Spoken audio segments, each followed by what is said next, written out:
Kabanata 1301. Nakatuon si Benjamin, handang dumaan kasama ang mga bata, ngunit sa hindi inaasahan, dirdiretsyong hamarang si Miranda sa kanilang daraanan. Hindi inaasahan ni Miranda na makikita niya si Benjamin doon. Siya ay labas na nasa sabik. Nang makita ang lalaking dominante at pambihirang gwapo, lalong bumilis ang pintig ng puso niya. Benjamin. Pinagmasdan niya ang mga gwapong katangian ni Benjamin na may mapanuksong titig, ang kanyang puso ay hindi mapigil. Sumili sa mga mata ni Benjamin ang pagkasuklam, hindi nakatago at malinaw. Ang kanyang nagyayelong tingin ay dumaan sa babaeng nakaharang sa kanilang dinadaanan. Pinipigilan ang pagkabalisa sa kanyang puso, ipinakita ni Miranda ang isang kaakit-akit na pag-uugali, na nagsumite ng isang mapanlinlang ngunit bahagyang lumalaban na sulyap kay Benjamin. Benjamin. Nagkataon lang. Nandito ka rin para kumain. Hindi pa ako kumakain, paano na tayo? Sa isang panunuya, ang mga mata ni Benjamin ay napuno ng higit pang pang-aalipusta, hindi nagbigay ng sigaw kay Miranda.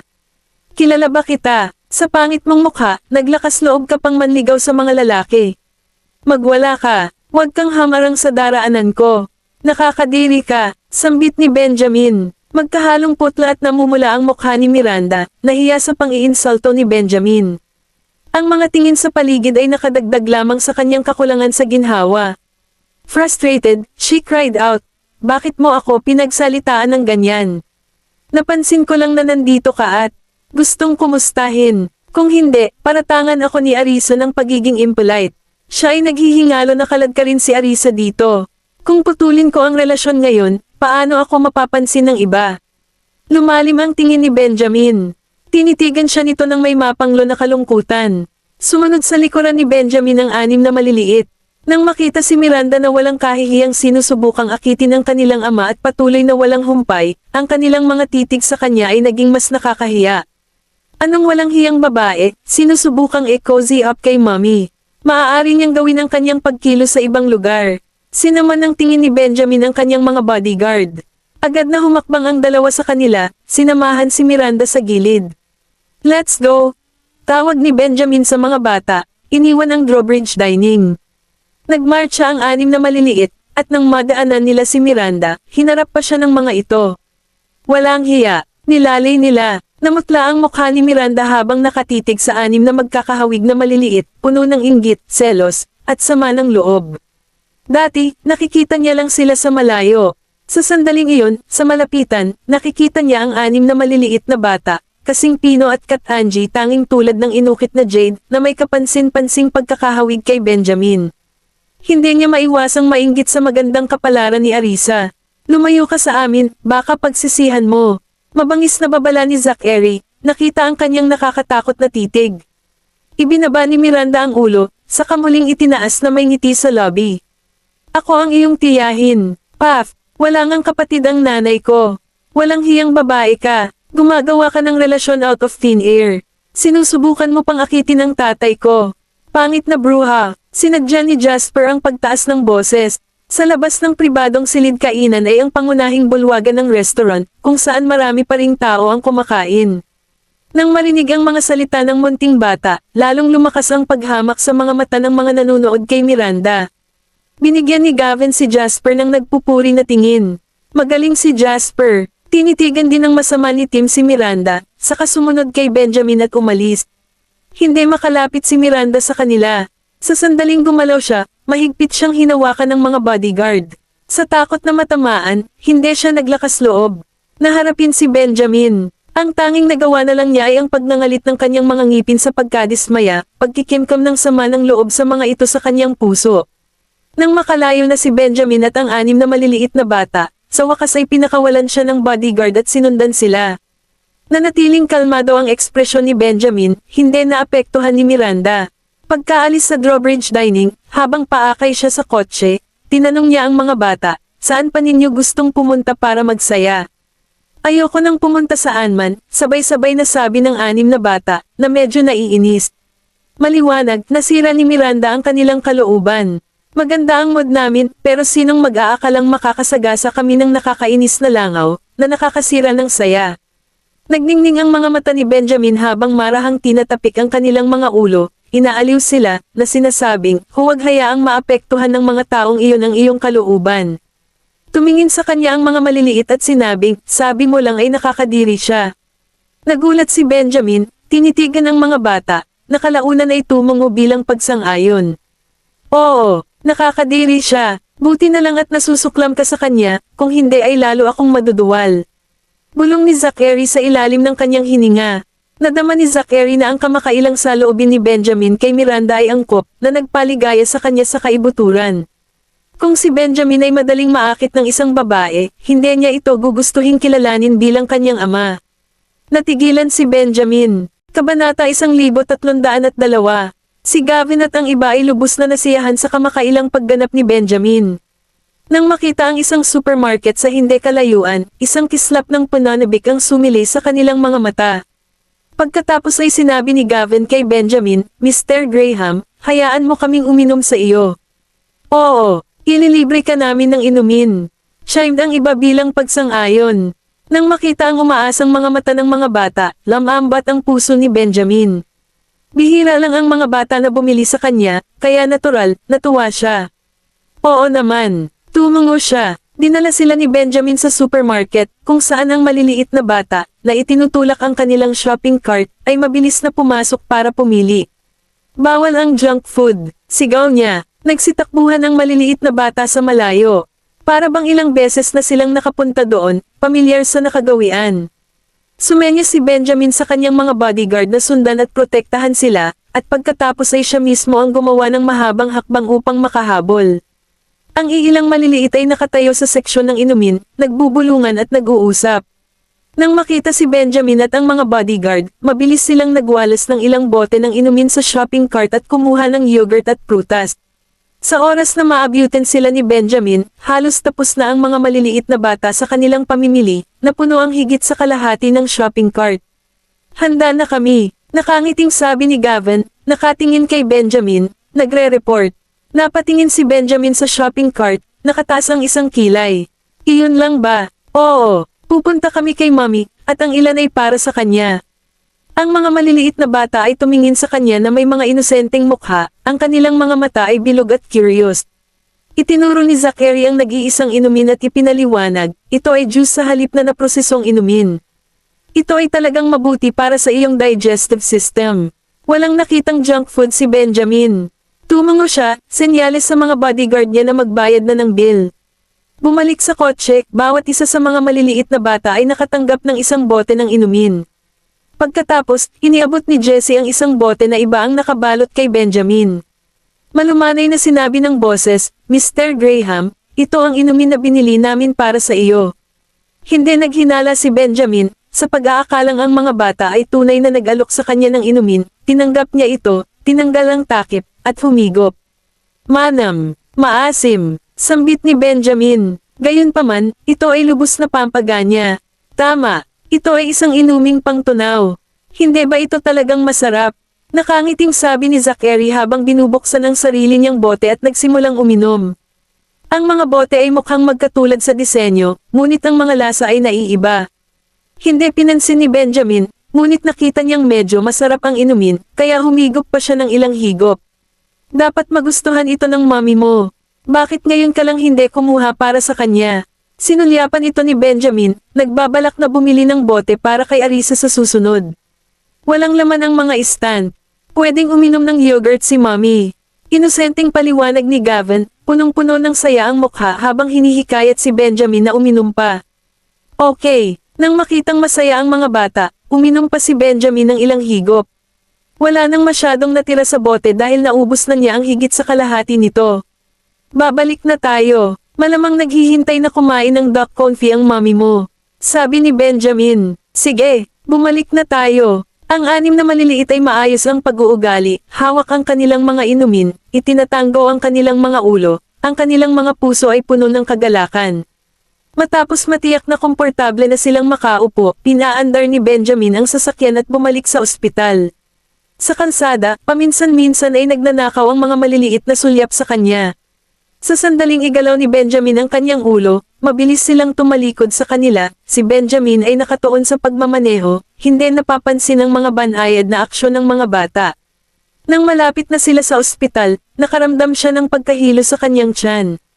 Nakakunot ang noo, sinubukan niyang kumapit, nagpapasalamat na hindi malayo ang ospital. Sa pagtitiis, lumiko siya sa kanto at nagpark sa harap ng ospital.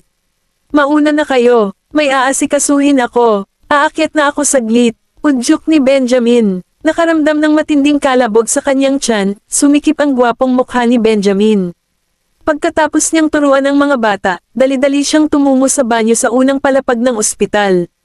Nang makalayo na siya sa malayo, ang maliliit na bata ay nagsimulang magdaldalan ng tuwang-tuwa sa kanilang mga sarili. Nangyayari na naman ba ito?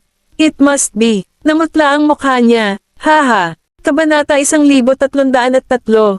Ang mga bodyguard, na laging nasa tabi ng mga bata para masigurado ang kanilang kaligtasan, ay narinig silang nagbubulungan. Tila nilero nila si Benjamin kaya hindi na nakaimik ang mga bodyguard. Tingnan natin. Tuwang-tuwang suhestyon ni Jasper sa kanyang mga kapatid. Tara na, baka nakalimutan ni Mr. Graham ang tissue niya.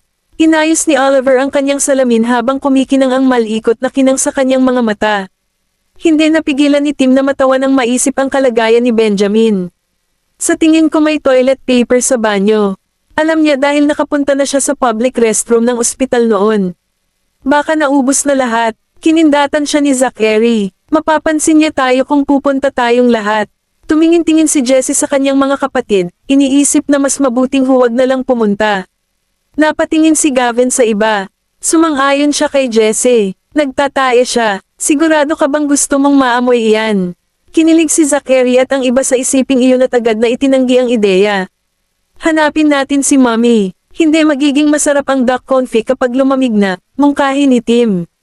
Tara, hanapin natin si Mommy. Tawag ni Jasper, papunta sa elevator habang may dalang malaki. Bag, tara na. Umakyat na tayo at kumain kasama si Mommy. Sa sobrang tuwa, nagjogging si Jessie para maabutan siya. Nagmamadaling sinundan sila Gavin, Tim, Zachary, at Oliver. Sumunod din malapit sa likod ang mga bodyguard. Biglang tumalikod si Zachary at sinaman sila ng tingin na nagdulot ng panginginig sa kanilang mga gulugad. Huwag kang maglakas loob na makipag-usap kay Benjamin tungkol sa pinag-uusapan natin. Oo, Zachary. Mabilis na tumango ang mga bodyguard bilang pagsang-ayon. Tumango si Zachary bilang kasiyahan, pagkatapos ay sumunod sa lahat sa elevator. Tuwang-tuwa si Arisa nang makita ang mga bata. Sweethearts, babalik ka kaagad. Mabilis kami, di ba? May nararamdaman ka bang discomfort, Mommy? Dalhan ka namin ng duck confit at iba pang masarap na pagkain. Mainit pa rin ang mga ito. Ang mga maliliit na bata ay nagtipon malapit sa kanya, at gumugol siya ng ilang oras sa pagbuhos sa kanila ng pagmamahal bago napansin na may nawawala. Nasaan ang daddy mo? Hindi ba siya sumama sa'yo? Nagpalitan ng tingin ang mga bata, pagkatapos ay sinabing, nagwala siya pagkatapos kaming ibalik sa ospital. Wala kaming ideya kung saan siya nagpunta. Oh, sa sagot nila, tila nasa ospital pa rin si Benjamin. Marahil ay nakasalubong niya ang isang kakilala at nagpunta upang kumustahin. Lahat silang 7 ay nagtipon-tipon upang magsama-sama sa duck confit at iba pang masasarap na pagkain. Kumain ka na, Mommy. Ang sarap talaga. Ang mga bata ay gumalaw ng mas malapit sa kanya, ang kanilang banayad at kaibig-ibig na mga tinig ay nakatunaw sa kanyang puso. Okay, I will. Masarap ba kayong kumain kasama ang daddy mo? Tanong niya na nakasuot ng isang pares ng disposable gloves habang nakangiting nakatingin sa mga bata. Manemham, busog na kami pero gusto pa naming kumain ng kaunti. Kung ganoon, magsuot ka ng ilang guwantes at magkaroon ng higit pa sa akin. Natuwa siya sa kanilang tugon, hinimok niya silang sumama sa kanya. Nag-impake ng maraming pagkain si Benjamin, at hindi ako makakain ng marami. Nagpapalakpak, mabilis na nagsuot ng disposable gloves ang mga bata at kasama siyang kumain. Habang kumakain, ibinahagi nila sa kanya ang ginawa nila sa amusement park. Nasa kalagitnaan sila ng pagkain nang pumasok si Benjamin. Tumangala si Arisa at napansin niyang parang may kakaiba sa kanyang ekspresyon. Kaya naman, nag-aalala siyang nagtanong, ano ang problema? Nang makitang kumakain na sila ay hindi na siya nagpaliwanag. Pupunta akong restroom. Napahawak siya sa tiyan, binilisan niya ang lakad. Ako na lang ang nag-asikaso dito sa baba. Bakit meron pa? Pinag-isipan ni Benjamin ang kanyang naki na maaaring sumakit ang kanyang tiyan. Ang mga pagkain sa Drawbridge Dining ay laging maingat na inihahanda, at hindi pa ako nakakaranas ng food poisoning pagkatapos kumain doon. Kaya, bakit ngayon? Ang kanyang tiyan ay sinakop ng mga alon ng sakit, na naging sanhi ng kahit na ang karaniwang binubuo ng lalaki ay magpakita ng isang pahiwatig ng kakulangan sa ginhawa. Kabanata 1304. Lumingon ang mga bata sa nakasarang pinto ng banyo, nakaramdam ng pagkabalisa. Si Arisa ay ganap na walang kamalay-malay sa kanilang maling gawain at naisip lamang na kailangan ni Benjamin na agad na gumamit ng banyo. Kahit na hindi pa rin siya lumalabas makalipas ang ilang sandali ay hindi na niya ito inisip at nagpatuloy sa pagkain kasama ang mga bata. Sa wakas ay lumitaw si Benjamin pagkatapos ng halos 10 minuto. Ang kanyang mga labi ay mahigpit na nakadikit, at ang kanyang ekspresyon ay malungkot. Dahil sa takot na nalason siya sa pagkain, nagmadali siyang nagtanong, "Gavin, may masama ba sa inyo?" "Hindi, anong meron?" Tugon ng bata, dilat na dilat ang mga mata at diretsyong nakatitig kay Benjamin nang hindi kumukurap. Nakita ni Benjamin na mukhang maayos ang mga bata. Pagkatapos, mahigpit niyang ikinunot ang kanyang mga kilay nang magsimulang kumilos muli ang kanyang tiyan at mabilis na tumakbo pabalik sa banyo, pabagsak na isinara ang pinto sa likod niya. Napatingin si Arisa sa kanyang direksyon, pagkatapos ay tumingin sa mga bata at nagtanong, may sakit ba siya? Nakasuot ng mga inosenteng ekspresyon, umiling sila. Nang lumipas ang ilang oras na wala pa ring palatandaan na lalabas si Benjamin, medyo nag-alala si Arisa. 2 beses na siyang nagpunta sa restroom. Mukhang seryoso. Kailangan kong hilingin kay Mr. Bailey na tingnan siya. I think this is the 3rd time. Mommy, mahinang sabi ni Gavin, bakas ng pag-aalala ang gumagapang sa kanyang puso. Akala namin, 2 beses lang siya magtae. Hindi namin inaasahan na ang prune juice ay magiging napakalakas. Napatitig siya sa kanya nang biglang sumagi sa isip niya na nasa unang palapag sila nang ibinaba sila ni Benjamin. Sinasabi mo bang natatae din siya sa 1st floor? Nahihiya namang tumungo ang mga bata kaya mas lalo siyang nag-alala. No wonder mukhang masama ang loob ni Benjamin nang pumasok siya kanina. "Benjamin, natatae ka ba?" Tawag niya papunta sa restroom. Hindi nakatanggap ng anumang tugon, dali-dali niyang pinapunta ang mga bata upang tingnan siya. "Tingnan mo ang daddy mo habang tinatawagan ko si Mr. Bailey." Nang mawala ng gana ang mga bata, tumakbo ang mga bata patungo sa banyo at kumatok sa pinto. "Mr. Graham, okay ka lang ba?" Nagtatanong si Mommy kung natatae ka ba. Sa loob-loob, ang gwapong mukha ni Benjamin ay nakatali. Nahihiya siyang aminin na may sakit siya sa tiyan. "Ayos lang ako, huwag kang mag-alala." Nagkatinginan ang mga bata. Paano niya masasabing maayos na siya gayong 3 beses na siyang natatae? Medyo gamon ang pakiramdam ni Arisa nang marinig ang boses nito. Gayunpaman, hiniling pa rin niya na pumunta si Sean. "Anong problema, Arisa?" Nagmamadaling lumapit si Sean sa pag-aakalang may nangyari kay Arisa. "Nangako ako kay Benjamin na aalagaan ko siya. Kung may mangyari man, hinding-hindi niya ako mapapatawad." Sa sandaling iyon, lumabas si Benjamin sa banyo, at mabilis niyang sinabi kay Sean, "Kailangan mong suriin siya ng mabilis." Siya ay nagtatae. "Nagtatae ka?" Nagulat si Sean kay Benjamin, nagtataka kung kailan nakabalik ang huli. Nawala ang kulay sa mukha ni Benjamin. Sa kabila ng 3 beses na nagpunta sa banyo, sumasakit pa rin ang tiyan niya at hindi naglakas loob na kumilos ng matigas. "Oo." Nang makitang mapatla si Benjamin, nagtanong si Sean ng may tunay na pag-aalala, "Ilang beses na ba ito, at ano ang nakain mo?" 3 beses, naghapunan ako. Lahat sila ay karaniwang kinakain ko." Inilista ni Benjamin ang lahat ng kinakain niya para sa hapunan pagkatapos huminto sa pag-iisip. Pinakiramdaman din ni Sean ang mga ulam, ang madalas kainin ni Benjamin at hindi kakaiba. "Mayroon ka bang maanghang?" Nilinggan ni Arisa si Benjamin, na kumunat ang noo. Hindi ko ginawa." "Kumain ka na ba ng iba?" Casual na tanong ni Sean, naghahanda na magpa-blood test para kay Benjamin. Nagkaroon ng ilang sandali ng pag-aalinlangan bago sumagot si Benjamin nang hindi sigurado, "Nakainom ako." "Anong inumin?" Nanlaki ang mata ni Sean, nagulat. "Prune juice," mahinang sagot ni Benjamin. Bahagyang kumunat ang kanyang gwapong mukha, at makalipas ang 1 segundo, nawala siya pabalik sa banyo. Walang imik sina Sean at Arisa. Samantala, ang 6 na bata ay nagsiksikan, na nakatingin sa saradong pinto habang ang alon ng pagkakasala ay dumaan sa kanila. Hindi nila inaasahan na magiging ganito kalubha ang mga epekto. Halos mapagod si Benjamin hanggang sa bumagsak at bumuti na lamang ang pakiramdam pagkatapos uminom ng gamot na inireseta sa kanya ni Sean. Kabanata 1305. Benjamin, hindi ka dapat uminom ng sobra sa prune juice na ito. Maaari itong maging sanhi ng pagtatae. Mas mabuti para sa mga madalas na nagdurusa sa TB. Maingat na sinabi ni Sean kay Benjamin, na mukhang masama ang pakiramdam. Umupo ang mga bata sa gilid, kinakabahang nakatingin kay Benjamin.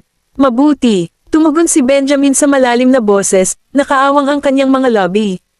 Napatingin sa kanya si Arisa na bahagyang nagtataka kung bakit siya umiinom ng inumin.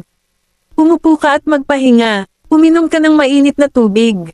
Mungkahi niya, Gavin, pwede mo bang buhusan ako ng isang tasa ng mainit na tubig? Ibinuhos ni Gavin ang tubig, dinala, at iniabot kay Benjamin na nakayuko ang ulo. Mamulong siya, tatay, uminom ka ng tubig. Mataman siyang tinitigan ni Benjamin. Nang iagat ni Gavin ang kanyang ulo, sinalubong niya ang matalim na tingin ng kanyang ama at, na konsensya, mabilis na umiwas ng tingin.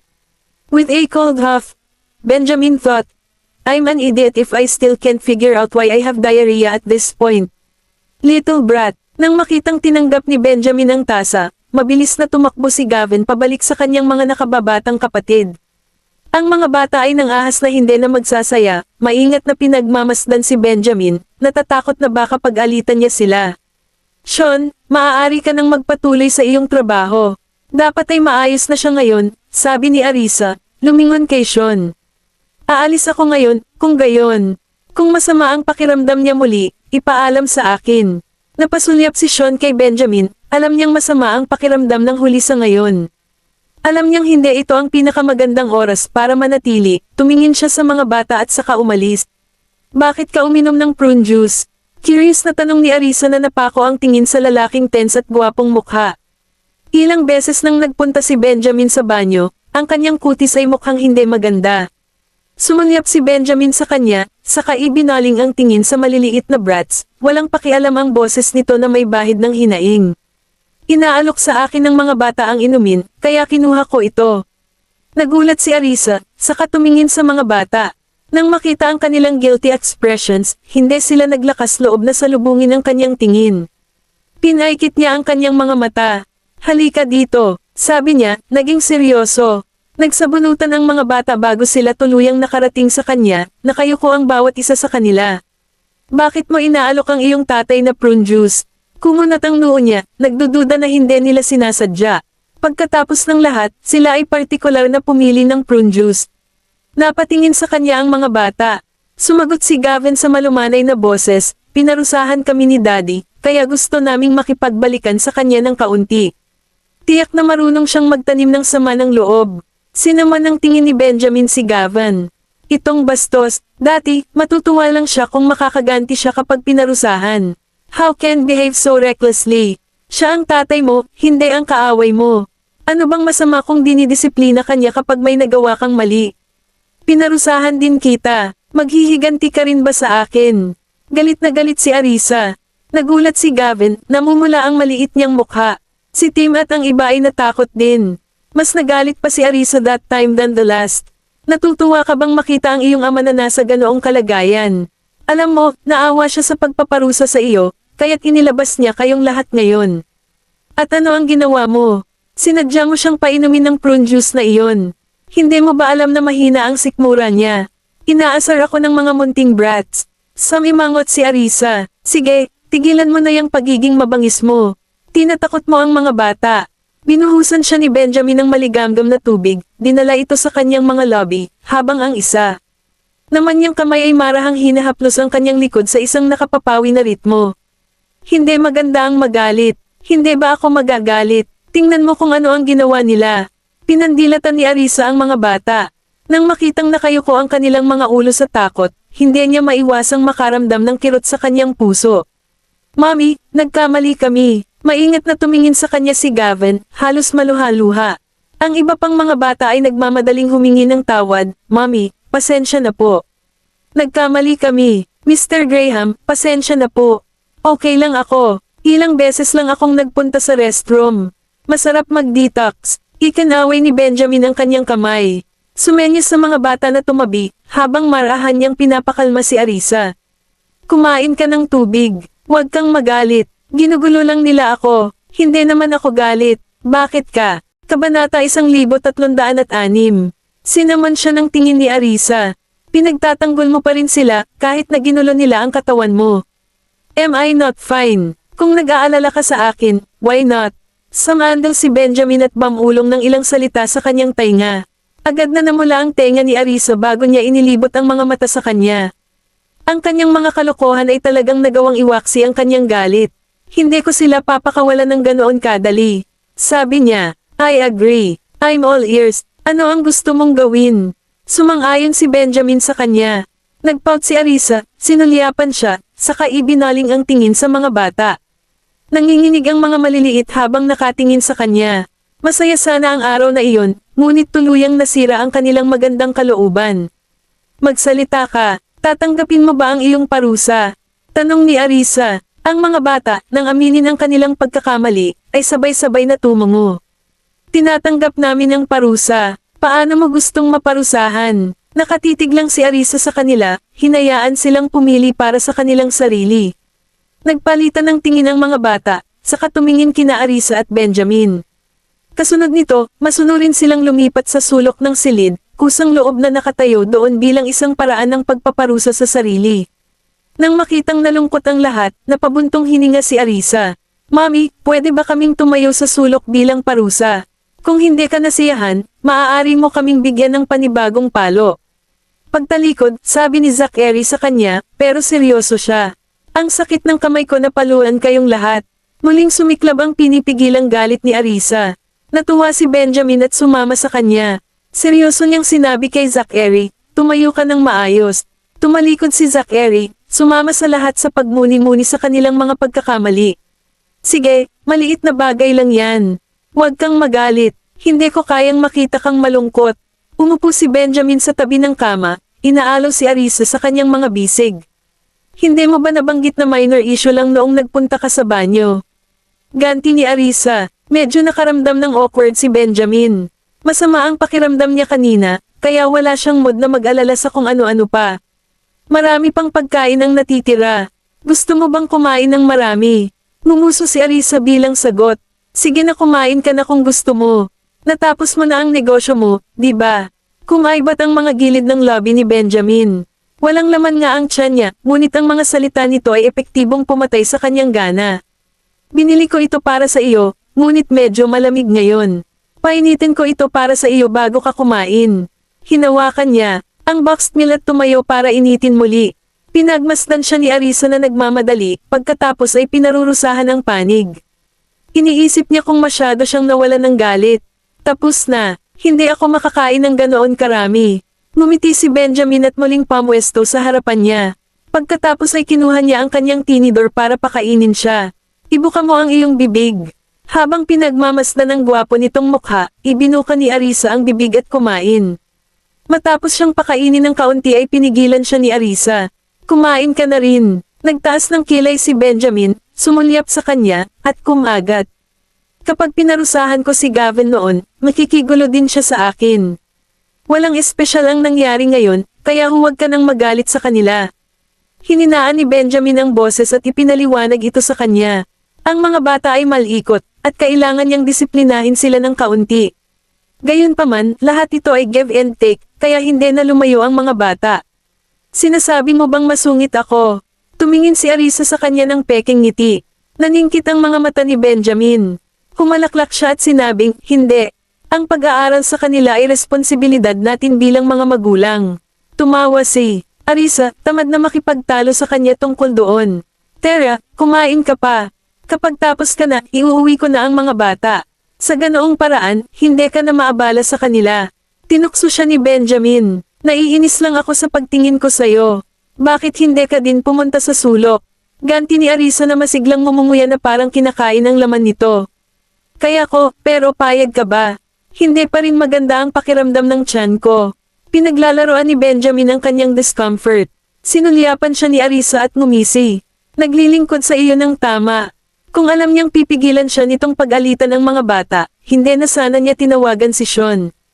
Kabanata 1307. Halos kalahating oras, paminsan-minsan ay sumulyap si Arisa sa mga bata. Nang makita iyon, natutuwa si Benjamin.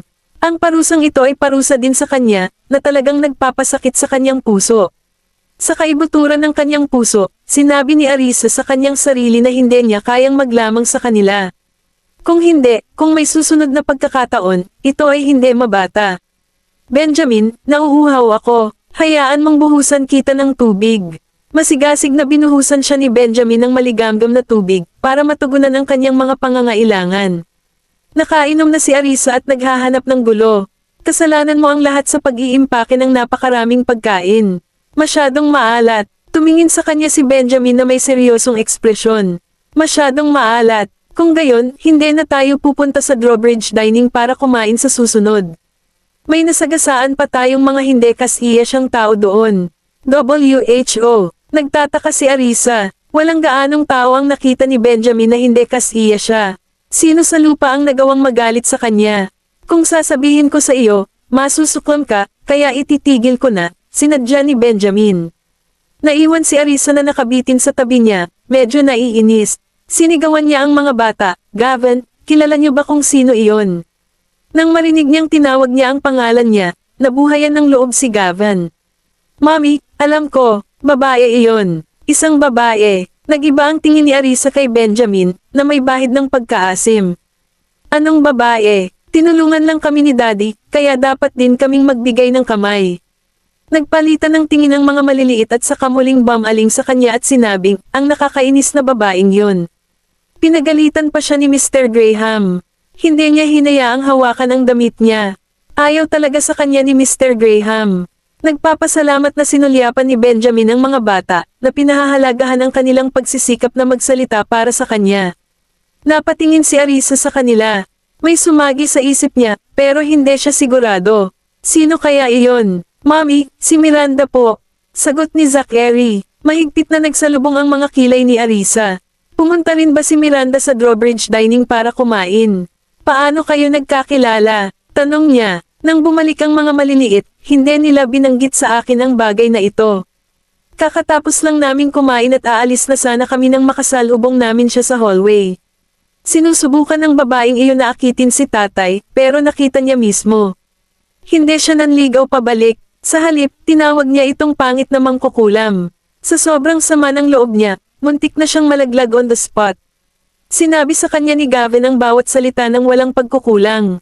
Nai-imagine ni Arisa ang eksena, kaya naman ngumiti siya. Nakita siya ng maliliit na bata na nakangiti, kaya't isang malaking buntong hininga ang lumabas sa kaibuturan ng kanilang mga puso. Nakahinga rin ng maluwag si Benjamin, nagmumura sa ilalim ng kanyang hininga, napakabongga ng babaeng iyon.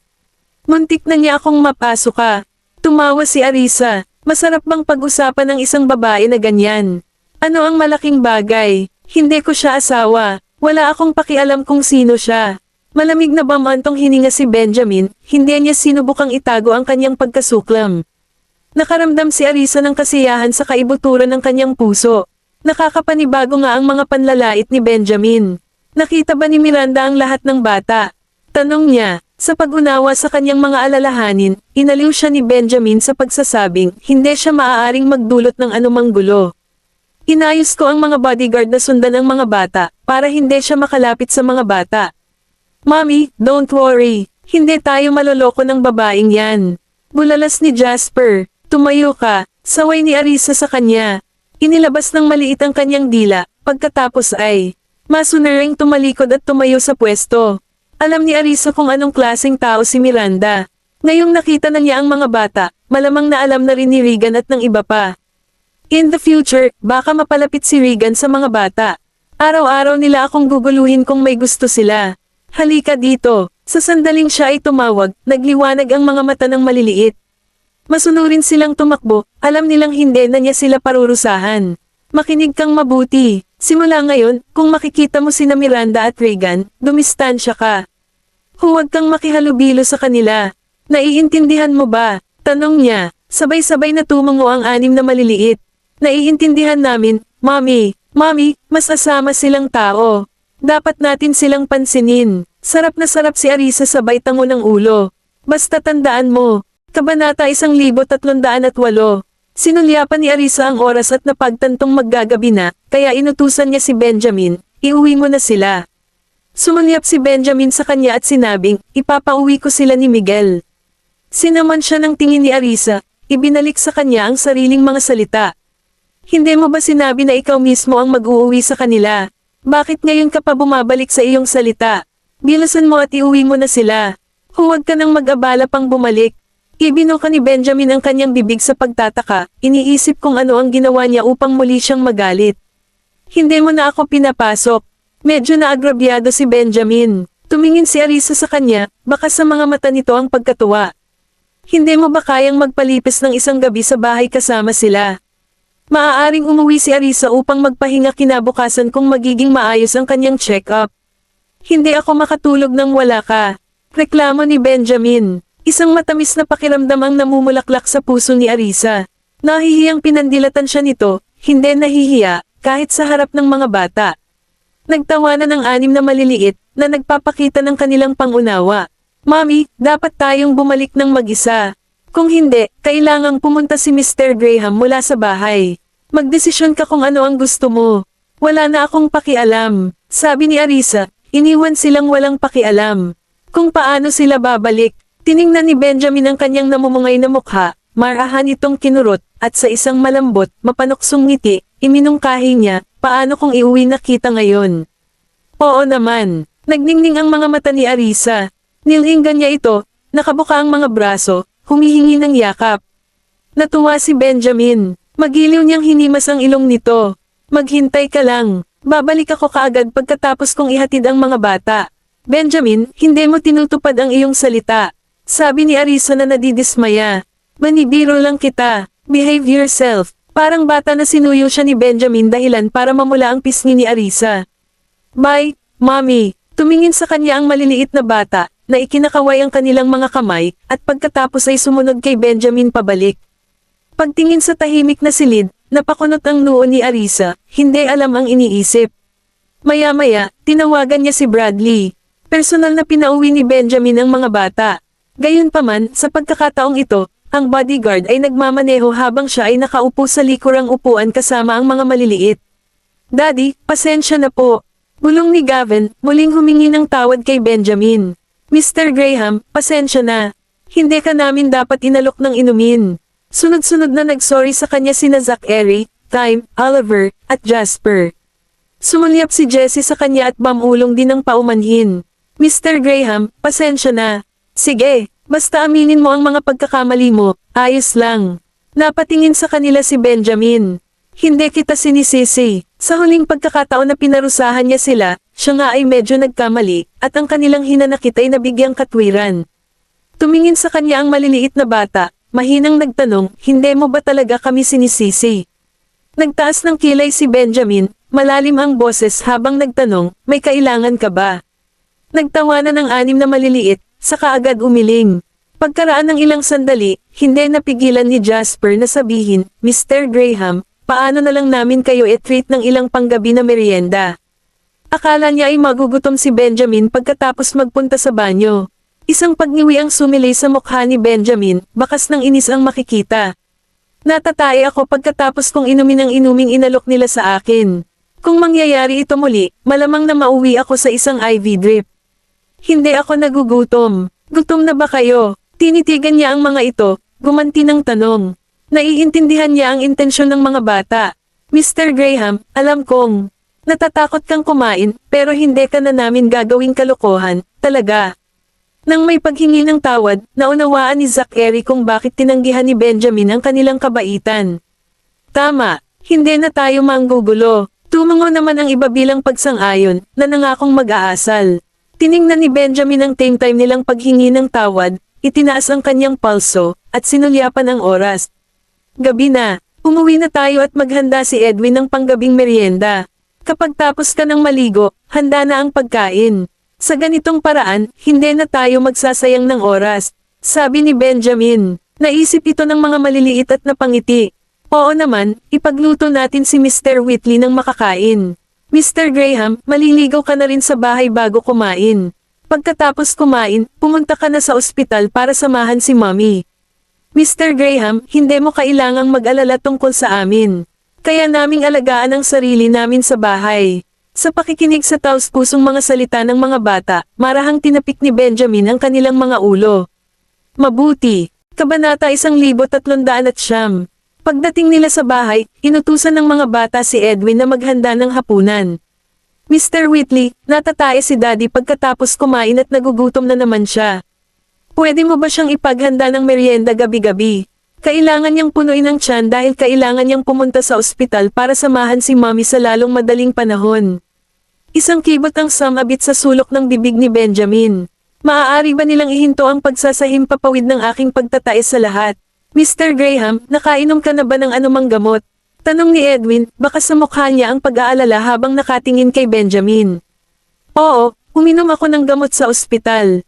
Ayos na ako. Maghanda ka pa ng mga panggabing merienda habang dinadala ko sila sa itaas para mag-shower. Bilin niya. Pagkatapos ay dinala niya ang mga bata sa itaas para maligo. Ang mga bata ay sabik na sumunod sa kanya, tumakbo sa hagdan. Dahan-dahan. Tumawag si Benjamin, habang pinapanood ang mga bata na tumatakbo sa unahan. Nagbubulungan ang mga bata sa mga hadjejek at mapaglarong kalokohan, nagsiaray sa hagdanan at hanggang sa kani-kanilang kwarto. Mr. Graham, magkarera tayo para makita kung sino ang pinakamabilis na maligo. Sige, Mr. Graham. Habang tila nasa sabik ang mga bata, napangiti ang mga labi ni Benjamin. Oo naman, simulan na natin ngayon. Matagal siyang humakbang, natakot ang mga bata na agad na nagsisiksikan sa silid. Nang marinig ang tunog ng kanilang mapaglarong pagbibiro mula sa loob, napangiti si Benjamin, saka bumalik sa master bedroom para maligo. Hindi nagpabagal si Benjamin dahil lang sa nagkakaroon siya ng kompetisyon sa mga bata. Samantala, sa panig ng mga bata, naganap ang isang kaguluhan ng aktibidad habang sila ay nakikibahagi sa isang kompetisyon upang matukoy kung sino ang makakakompleto ng kanilang paghuhugas ng pinakamabilis. Hindi na ako naghuhugas ng buhok. Kung gagawin ko, baka matalo pa tayo ni Mr. Graham. Nagpout si Jasper habang nagdedesisyon. Ngunit buong gabi kaming naglalaro. Hindi komportable na hindi hugasan ang aming buhok. Hinawakan ni Oliver ang buhok niya. Ayokong hugasan ang aking buhok. Sumang-ayon si Jessie kay Jasper dahil tinatamad siya. Lagi namang naghuhugas ng buhok si Daddy kapag naliligo siya araw-araw, kaya't hugasan din natin ang ating buhok. Hindi naman magtatagal, sabi ni Gavin sa kanila. Dahil medyo partikular sa kalinisan, hindi siya komportable nang hindi naghuhugas ng buhok. Ang ideya ng pagretiro para sa gabi ng hindi naghuhugas ng kanyang buhok ay lubos na hindi maisip sa kanya. Tumango si Zachary bilang pagsang-ayon. Maghugas tayo ng buhok. Jessie, hayaan mo akong hugasan ang iyong buhok para sa iyo. Halika dito. Inihanda na ni Tim ang lahat at sinenyasan si Jessie na lumapit sa kanya. Masayang tumawa si Jessie at mabilis na lumapit sa kanya. Salamat, Tim. Dali-daling naghubad si Gavin at ang iba, naghugas ng sariling katawan at tinulungan din si Jessie na maghugas. Tinulungan din nila si Tim na maghugas habang abala ito sa paghuhugas kay Jessie. Pumasok ang tubig sa mata ko. Panasan mo yan. Dahan-dahan, dahan-dahan. Mga bula, habang naliligo ang mga bata, nagsimula pa silang maglaro.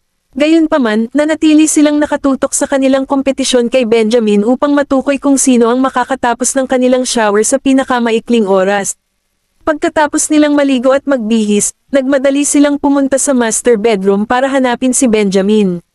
Hindi pa pala tapos maghugas si Benjamin kaya naghintay na sila sa kama. Nang matapos si Benjamin sa pagligo at paglabas ng banyo, nakita niya ang 6 na bata na maayos na nakaupo sa kama. Ang kanilang mabilog at kulay rosas na pisngi ay nakatunaw sa kanyang puso. Daddy, Mr. Graham, natalo ka. Mas mabilis kami sa iyo. Ang mga kabataan ay punong-puno ng kasiyahan, ang kanilang medyo mamasa-masa, bagong hugasan na buhok ay nagbibigay ng dagdag na ningning sa kanilang espiritu. Paano kayo naligo ng ganoon kabilis? Casual na tanong ni Benjamin habang kinukuha ang hairdryer. Nagtulungan kaming maghugas, sa ganoong paraan, mas mabilis kami. Sabi ni Oliver na may halong pagmamalaki. Napangiti si Benjamin sa sagot niya. Sinaksak niya ang hairdryer at pinatuyo ang buhok ng mga bata bago inasikaso ang sarili niya.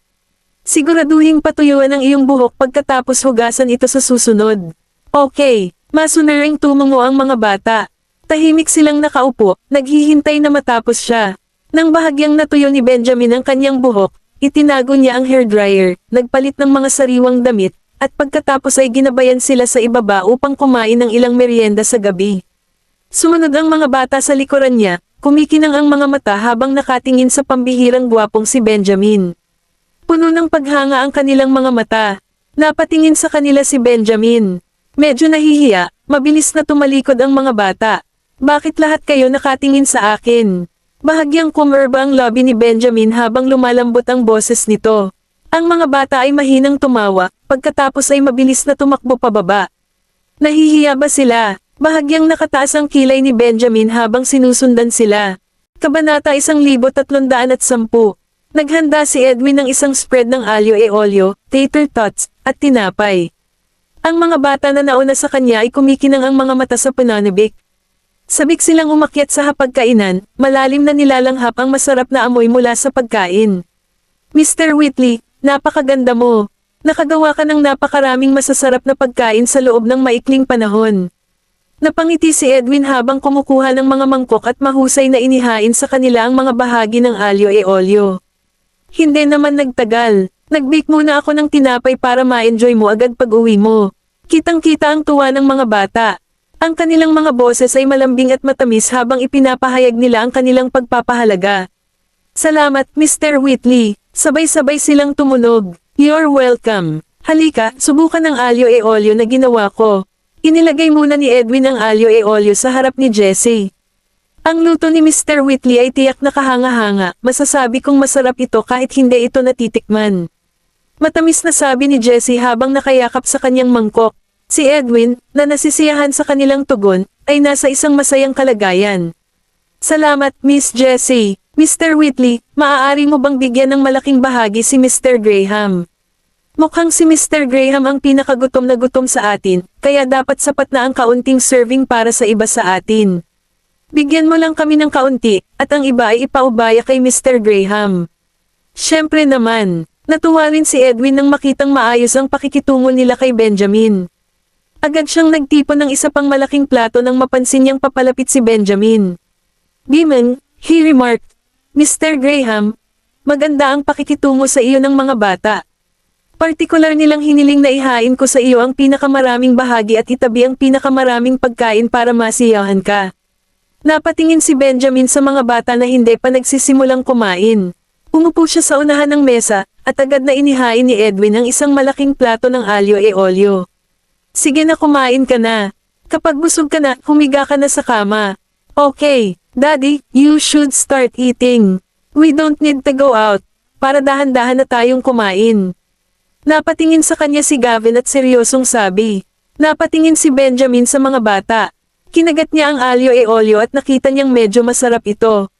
Gutom na talaga siya. Sa oras na ang lahat ng mga bata ay may sariling mangkok, nakina ni Benjamin ang kalahati ng kanyang mangkok.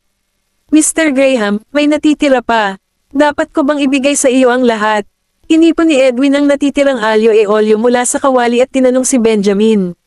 Nang magsimulang kumain ang mga bata, tumango si Benjamin at sinabing, ibigay mo sa akin ang natitira. Natuwa si Edwin at mabilis na pinagsilbihan si Benjamin. Mr. Graham, hindi mo ba inilabas ang mga bata para magsaya ngayong gabi? Umuwi sila ng maaga ngayong gabi. Oo. Naglaro sila pagkatapos ng klase. Sumagot si Benjamin, sumama sa mga bata para kumain ng gabi. Inaalok din siya ng mga bata ng pagkain sa mesa. Hindi ako nagtatangi dito, kaya huwag mag-atubiling magkaroon nito, sabi ni Benjamin. Hindi niya kagustuhan ang inihaw na pagkain, kaya isang skewer lang ang kinuha niya para sa sarili niya. Pinaghiwa-hiwalay ng 6 na maliliit ang inihaw na pagkain, agad na naging mamantika ang kanilang mga bibig. Pinunasan ni Edwin ang sulok ng bibig ng mga bata bago bumalik sa kusina para mag-abala, na iniwan ang mga ito sa sarili nilang mga gamit. Mr. Graham, narito ang 2 tater tots para sa iyo. Binigyan ni Jessie si Benjamin ng 2 tater tots dahil nakonsensya siya. Kung tutusin, siya ang nagbigay ng bote ng inuming iyon kay Benjamin. Ngayong sumakit ang tiyan ni Benjamin, alam niyang mali siya sa kabila ng kanyang unang tuwa. Salamat, Jessie, sabi ni Benjamin sabay ngiti ng pasasalamat. Sinulyapan siya ni Jessie na medyo nahihiya. Kailangan mong kumain ng maayos para magkaroon ka ng lakas para alagaan si Mommy. Napangiti si Benjamin, naiintindihan ang intensyon ng mga bata. Manam, kumain si Benjamin sa loob ng kanyang puso, at natuwa rin ang mga bata. Nagawa nilang tapusin ang lahat ng inihanda ni Edwin. Pupunta ako sa ospital dahil hinihintay pa ako ng mami mo. Dapat matulog na kayo ng maaga, kung may mangyari, tawagan mo ako. Sinabi ni Benjamin sa mga bata bago umalis. Palm, tatay. Palm, Mr. Graham. Ang 6 na bata ay nakatayo sa pintuan upang makita siya. Tumingin si Benjamin sa mga bata, iwinagayway ang kanyang kamay bilang senadorias na pumasok sila sa loob ng bahay, at saka sumakay sa kotse para umalis. Mga bata, tere na sa loob. Tinawag ni Edwin ang mga bata upang matulog na matapos makitang umalis si Benjamin. Okay, masunarang sumunod ang 6 na maliliit kay Edwin sa itaas.